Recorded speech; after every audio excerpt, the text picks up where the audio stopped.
Con vendas de escayola para hacer el molde duro. Se tendría que hacer de un grosor de un dedo. Tenemos la cara, en este caso de Laura, que es esta. Esta es la cara de la modelo. Vale. Es lo que hemos conseguido haciendo la toma de impresión.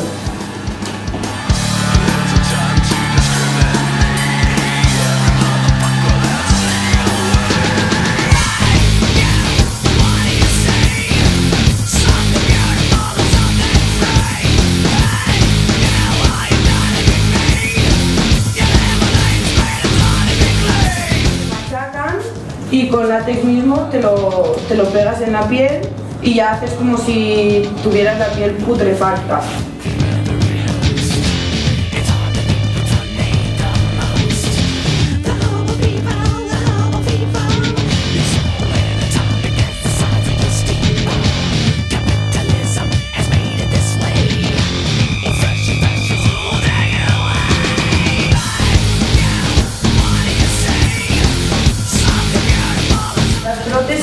Con un pegamento apuesta para pegar.